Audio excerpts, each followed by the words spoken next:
Nandamuri family నుంచి ఎందరో హీరోలు ఫిల్మ్ ఇండస్ట్రీలో తమ అదృష్టాన్ని పరీక్షించుకున్నారు. అయితే అందులో బాలకృష్ణ, జూనియర్ ఎన్టీఆర్ తప్ప మిగిలిన వారెవరూ అంతగా సక్సెస్ సాధించలేకపోయారు.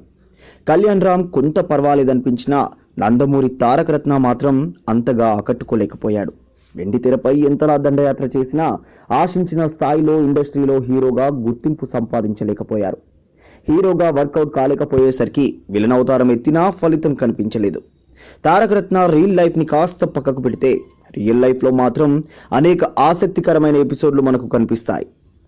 కుటుంబ పెద్దలను ఎదిరించి మరీ ఓ అమ్మాయిని ప్రేమ వివాహం చేసుకున్నాడు.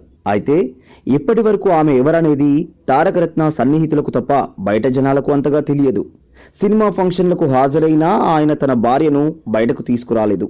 ఇంతకీ తారక రత్న మనసు పడ్డ ఆ అమ్మాయి ఎవరనేగా మీ డౌట్? ఆమె మరెవరో కాదు, టీడీపీ దివంగత నేత, మాజీ హోంమంత్రి ఎలిమినేటి మాధవరెడ్డి కోడల్నే తారక రత్న పెళ్లాడాడు. అసలు మ్యాటర్లోకి ఎంటర్ అయితే మాధవరెడ్డి కుమారుడైన సందీప్ రెడ్డి అలేఖ్య అనే అమ్మాయిని పెళ్లి చేసుకున్నాడు.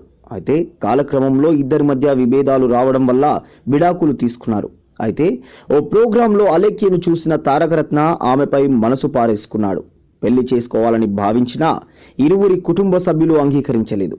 దీంతో ఇక లాభం లేదని భావించిన ఆ ప్రేమ పక్షులు పెద్దలను ఎదిరించి వివాహ బంధంతో ఒక్కటయ్యారు. వారికి ఓ పాప కూడా ఉంది. దాదాపుగా 5 సంవత్సరాల నుంచి వారు వేరుగానే ఉంటున్నారు. అందుకే ఈ మధ్య కాలంలో నందమూరి ఫ్యామిలీ కార్యక్రమాల్లో తారక రత్న అంతగా కనిపించడం లేదు. ఇదండి తారక రత్న పెళ్లి స్టోరీ. ఈ వీడియో మీకు నచ్చితే ప్లీజ్ ఓ లైక్ కొట్టండి, మీ ఫ్రెండ్స్ కు షేర్ చేయండి. ఇలాంటి మరిన్ని ఆసక్తికరమైన విషయాలు తెలుసుకోవాలనుకుంటే దయచేసి మా యూట్యూబ్ ఛానల్ ను సబ్స్క్రైబ్ చేయడం మాత్రం మరవకండి. Thank you for watching.